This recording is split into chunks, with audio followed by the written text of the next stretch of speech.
Oh my God, that's crazy. That whole thing is engulfed.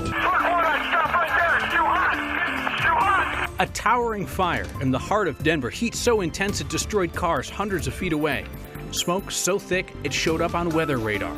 Also, a travel mess across the country as a second powerful winter storm slams into the East Coast. The president, less than 24 hours away from signing new tariffs, is begged by more than 100 key Republicans to reconsider. And CU's coach injured as tournament tensions boil over for the Buffs.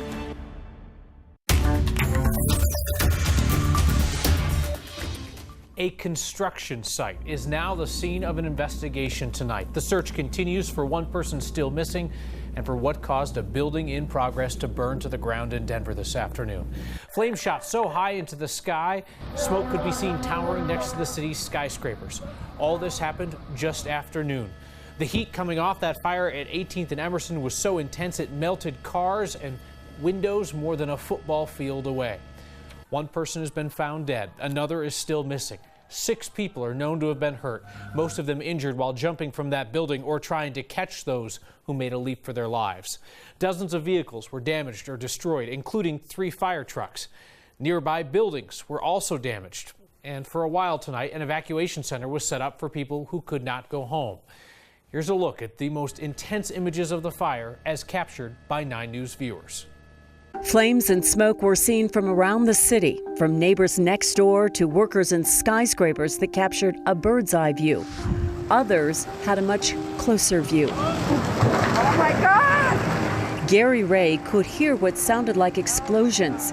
He was just across the street and captured some of the walls collapsing. Moments later, he saw the fire spread to cars in the alleyway. Oh, we got an ambulance, somebody's hurt. Trace White was across the street as flames and thick black smoke billowed out of the windows. Not much later, flames consumed that building. Many others saw the smoke from miles away, from City Park. Not sure, but we're at the Denver Zoo, and that's a fire. To Inglewood and Parker. Rob Fairbanks spotted it from the air while flying into DIA. Jennifer Rosenberg lives next door. She took pictures of the fire and the aftermath. She says she's never been so scared, but also so grateful for a quick response from first responders. The fire burned close to the heart of the city, and as we zoom in, you can see just how close other multi-story buildings are to the scene of today's fire. We have video taken from Sky 9 about a half hour after the fire started. By this point, firefighters were also working their way around to some outer locations because the burning embers had sparked fires in other buildings. In all, 6 structures were damaged. You see firefighters putting out flames 1 roof over from the main fire. It's a sobering thought to consider. Had this fire happened earlier this week when the winds were whipping along the Front Range, could have been so much worse. Regardless, firefighters and search teams continue to make their way through what's left of that building. 9 News reporter Anusha Roy is there tonight near 18th and Emerson with the latest. Yeah, Kim, the top priority right now is to find the second person who is still missing. That search continued well into tonight. We watched as firefighters were here at what remains of this construction site well after dark. Investigators bringing out 2 dogs to help with the search to find the person who is still missing. The first calls for help came in around noon as people saw flames reach into the Denver skyline. The fire was so involved that we couldn't even go inside. Around 50 construction workers raced to get out, some jumping from the 3rd floor. Neighbors said they heard explosions. Cars that were 300, 400 feet away suffered damage. Around 100 firefighters responded to what was supposed to be Emerson Place, a new 5-story apartment building that was going to be finished this summer. Denver Fire quickly found out 2 people were missing. We want to take care of and respect every individual that's in the city and county. Once they were able to search parts of the destroyed building safe enough to enter, they found 1 person had lost their life and were still looking for a second person, both likely construction workers. There is the need to continue our search. The fire damaged construction trucks, cars, and nearby roofs. 6 people were hurt, including a firefighter who has minor burns. The fire department vows to find answers, but says it will take weeks to know exactly what happened. Ash like this was falling all over the neighborhood. In some places, it was chunks as big as softball size. The Denver Fire Department says that this site had been inspected 3 times in just the last week, most recently by the city for an electrical inspection, and had no permitting issues to report tonight. We also checked in with OSHA, also had no violations to talk about regarding the contractors that were working here. Kim? Still, quite a scene no one will forget. All right, thank you, Anusha. After today's devastating fire, we spoke with Denver Fire about just how easily these construction sites, with all their exposed wood and materials, can feed the flames. Think about a campfire. If you were to throw wood on a campfire, it's exposed to the flames immediately. And once that wood is heated up, it'll start to burn. That's all there is to it. It reaches its ignition temperature and then it takes off. This building behind us that was under construction had nothing to protect the wood. The apartment building that you were referring to has drywall or stucco or has some type of protective material outside of it. But anytime we have exposed wood on these construction projects, we know them to be quite dangerous. The fire forced dozens of people out of their homes tonight, although an evacuation center set up was closed just a short time ago. Lack of need. 9 News reporter Jennifer Meckles is there for us. Good evening, Kyle. Yeah, all packed up and they're ready to close down now, and they consider this a good thing that a lot of people didn't need these services tonight. There were a lot of people who had to leave their homes, and earlier this afternoon, police let some of them get back into their homes, get some belongings, but then get right back out again. No going home tonight, so home has to fit in a bag. It was quick. It was really quick and pretty hot. When the fire at 18th and Emerson started, Greg Williams was across the street at a senior center and day shelter. So it seemed like every 2 minutes it got hotter and hotter, and we stepped back as far as we could, and eventually the police had us moved to 17th Street. Late in the day, people got a chance to return, but only to get their things and leave again. We were going to the Warwick Hotel. Neil and Pam McRobbie found an available room and expect to be gone several days. She was home when the firefighters knocked on her door. It's a very scary thing. The heat of it chased us right across. Like, they kept backing us up right to the back alley behind that hospital there. So it was very scary and very hot. Like, it was unbelievable. Their townhome only has minor exterior damage, but just behind it, a parking lot of melted metal.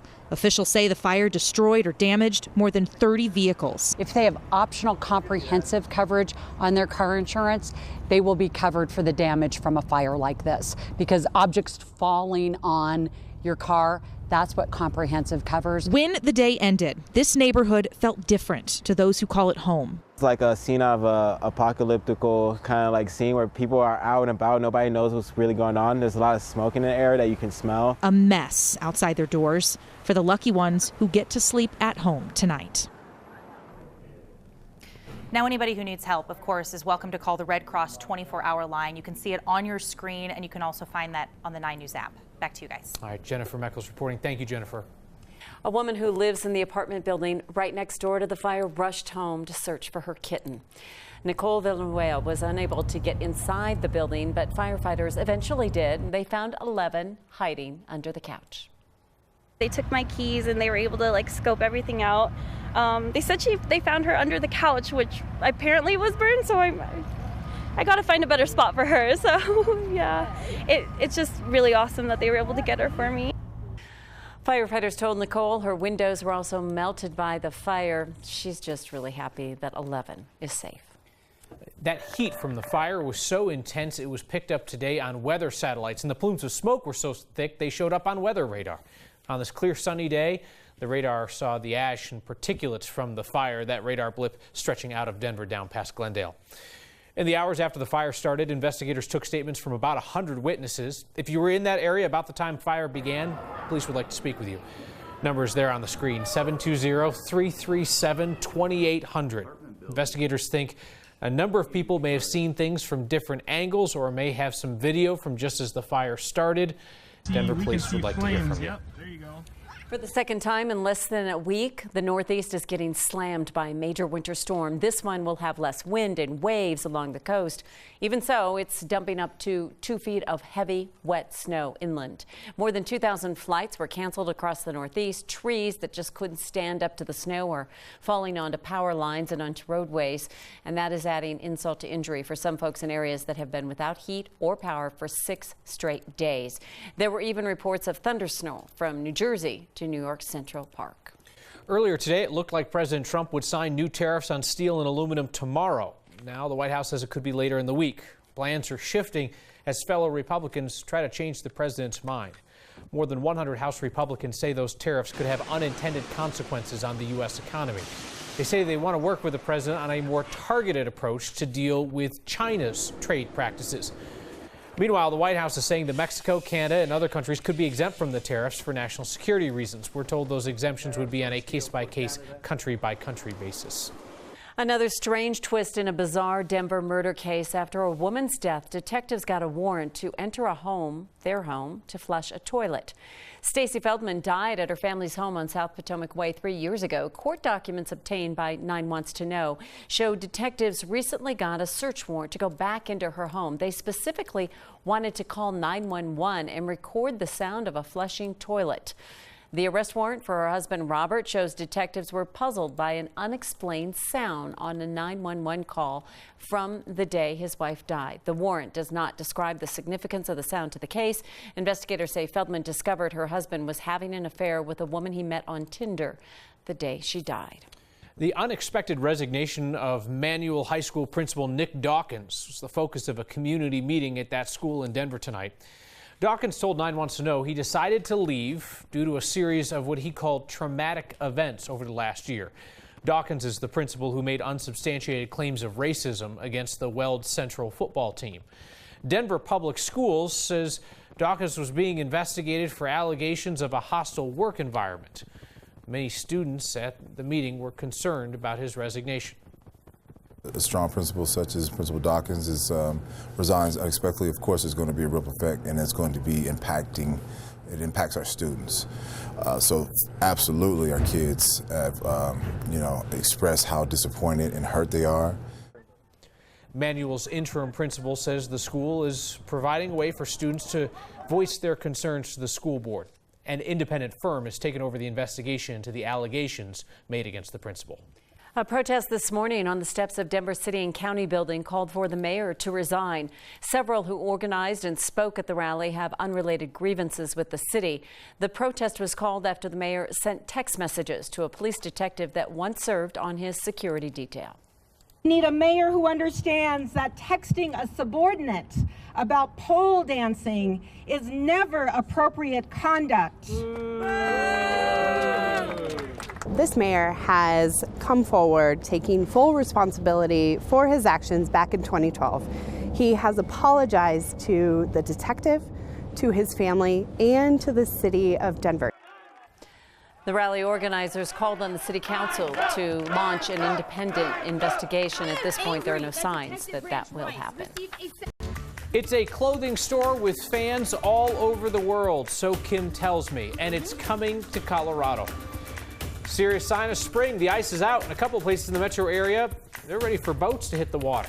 Even the weather will seem like spring. Kathy shows us how close we'll get to 70 before the next round of snow. And Aaron has the highlights as LeBron and the Cavs take on the Nuggets tonight at the Pepsi Center. Our thanks again to everyone who sent in photos and video to show us today's fire in Denver. If you'd like another look at all those images, we have the stories on 9news.com and the 9 News app.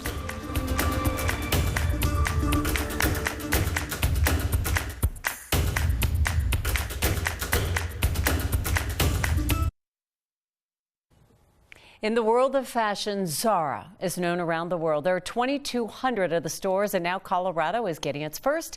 It specializes in higher-end hip clothing, Kyle, for men, women, and children, but at lower costs.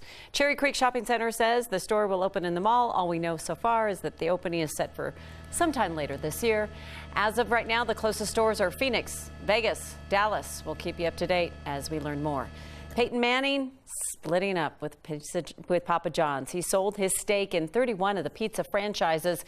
Late last month, the move comes just days before the chain relinquished its role as the official pizza of the NFL. In a statement from the pizza chain, Papa John's confirmed that Manning sold his stake in the stores on February 26th after, quote, 6 successful and rewarding years of ownership. Got out just in time, I suppose. Hey, here's a sign of spring. Boating returns to Chatfield and Cherry Creek State Parks this weekend. Recent cold weather put the kibosh on a March 1st opening. Now the ice is gone. Looks like the boats will be allowed back on the water on Saturday. That date could be moved up depending on conditions. You're still going to want to bundle for a while, though, you know? Right, but you want to say you got out there, Kathy. If you're just itching to get out for the first time for the season, I understand that. I don't know, Saturday? It'll be cooler, but not impossible. All right. You know, I think as long as we don't have to deal with the wind that we had earlier in the week, it may actually be okay. But up in the high country, another round of snow coming in, and well timed for those of you that might be going up to enjoy some high country scenery. And areas like Lake Dillon really do benefit from a recent round of snowfall, so very beautiful. Please send us your pictures if you're up enjoying the day. We kind of want to know how the resorts are doing and what your experience is like on the slopes.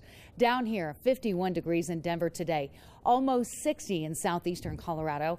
That's pretty typical for this time of year. Outside in the city this hour, we have fair skies and light winds, and even though it's 28 degrees at DIA, without a really gusty wind out of the south, you know, it doesn't feel as cold as that wind chill value. Here outside the studios in downtown Denver, 32 degrees with clear skies above my head. High and mid-level clouds coming in may mean that you wake up to that mountain wave cloud in Colorado tomorrow, but that's the most significant weather event for us. We're dealing with a powerful storm system coming through the Midwest into the Northeast, the second nor'easter in 1 week's time. Measuring the snow 10 to 20 inches deep in many areas. Coastal flooding, erosion, blizzard conditions there. California waiting for a little bit of wind and rain, and that's a storm that's headed for Colorado come the weekend. In the meantime, high pressure anchored where it is will bring us another beautiful day. The high and the low off to our east, when they were close together, created those gusty winds, the damaging winds that we started out the week with. Well, the low is starting to slide east along with the cold air. So with the wind shift and high pressure right over the top of us, highs tomorrow will be way above average. Mid-60s tomorrow, almost 70 on Friday. Very warm across the desert southwest, but starting to see the influence of that storm in California, and that cooler air is headed for Colorado on Saturday. High and mid-level clouds are coming into the southern mountains, but not seeing much in the way of beneficial moisture we so desperately need. But that means good news if you're traveling I-70 or I-25 late tonight and tomorrow. No big weather issues. You'll notice, though, that mountain wave sets up between about 4 a.m. and probably 9 a.m. Then the clouds move out again. That's just those gusty westerly winds aloft. They'll create the beautiful lenticular clouds. If you see a great sunrise or sunset shot tomorrow, send that in. Watch for it here on 9 News. Lows tonight, cold in the high country, as you might imagine. Mid-20s in Denver, then low 20s on the southeastern plains. Tomorrow, mid-60s in the city. Again, keeping in mind the average high this time of year is 52. 70 in Lamar, almost 70 in Pueblo, 60 in Grand Junction, and Genesee, Conifer, Evergreen, and Bailey. A nice day there with mid-50s and some 40s up around Craig, Meeker, and Steamboat. Tonight's low in Denver under fair skies, 24 degrees. Chilly morning to start, but when the cloud cover moves out, temperatures warm quickly. 60 by lunchtime. Our high in the afternoon will be around 64. Even warmer, maybe a little more wind on Friday. Mountain snow, light snow coming in. I think only a flurry, a little bit of verga and wind on Saturday with low 50s. Not a bad looking weekend. Don't forget, daylight saving time begins. Set those clocks ahead 1 hour when you go to bed Saturday night. You'll be late for church or whatever else you got going on Sunday. And then Monday, a little break, another chance for snow on Tuesday, and then another warming trend as we move into Wednesday. Beautiful in areas like Edwards. So beautiful this time of year in our snowiest month when we have snow on the ground. Richard Hicks sending in this pretty picture from the Longmont area, a beautiful March scene. And it is our snowiest month, and we are running way below average. So hoping that maybe this weekend storm turns out to be bigger than we expect. Yeah, don't make it a distant memory, that snow. Okay. Thank you, Kathy.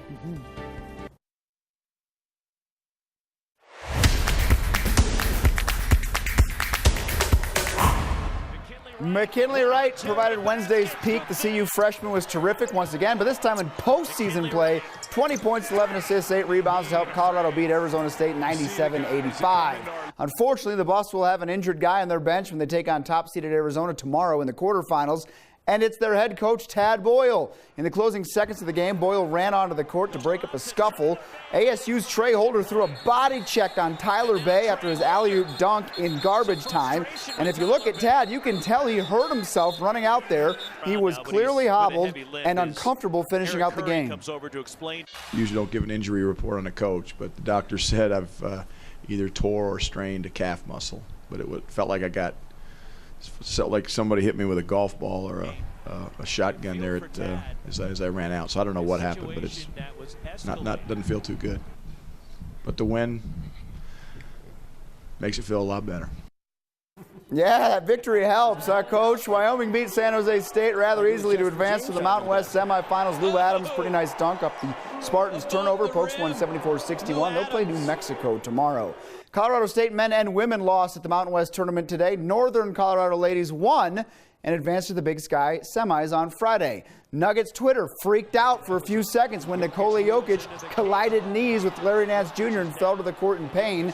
It led to an easy bucket on the other end, but Jokic was okay. In fact, he's got 28 and 10 right now. Nuggets are down 2 after 3 quarters. Michael Gallup had a good pro day at Colorado State, improving on both his 40-time and broad jump from last week's scouting combine.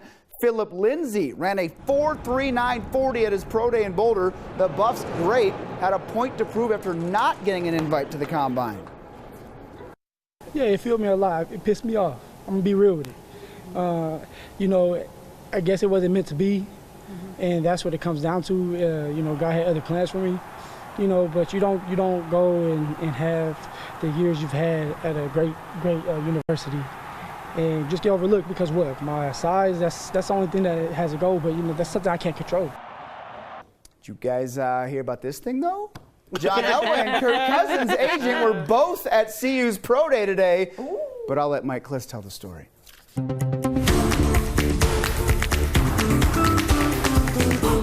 Here at the Colorado Buffaloes Pro Day for NFL scouts, John Elway and Kirk Cousins' agent were in the same building at the same time. Yet Elway and Mike McCartney never spoke to each other, never shook hands, never even waved. McCartney is being careful of tampering rules. He will not talk money with any teams until Monday. The Broncos will be among the 4 teams, if not more, who make an offer to Cousins. So with Elway and McCartney not talking to the media, we asked CU linebacker Derek McCartney if his Uncle Mike told him where Cousins would play. I don't know. You're going to have to wait and see just like me. I don't know. Besides Elway, Vance Joseph, Gary Kubiak, and former CU standout Matt Russell were here representing the Broncos. The main player they were interested in was CU cornerback Isaiah Oliver, who will be a first-round pick. I did have a formal meeting with them, Mr. Elway, and everyone was in there, Coach Joseph, so I thought I went really well, so that'd be an exciting place to be. NFL teams work 2 lanes this time of year. The Broncos use part of today scouting a future star like Oliver, and they're also getting ready for Monday when they will submit a bid for Kirk Cousins. From Boulder, Mike Kliss, 9 News. I'm really excited for Cousins to sign somewhere. Maybe talk about something else? Yeah, I'm excited for him to pick a spot. Hopefully it's Denver. And then you can move on? Well, yeah. No, because if he picks here, then you're all then in. We got to worry about what's going to happen with Paxton and Trevor. And yeah. Hey. Oh, it never the next ends. Chapter. It's your burden, my friend. We'll be right back.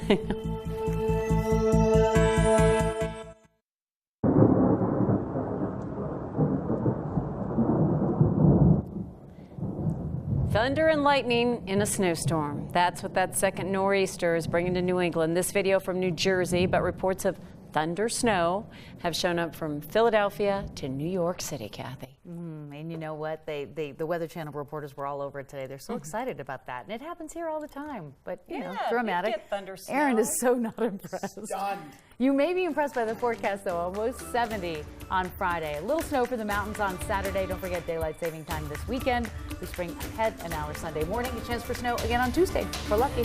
Maybe thunder snow. Maybe. So you set the clocks back then? We spring forward. We want to go forward. You're going to lose an hour of sleep. I'll get it figured out. All right.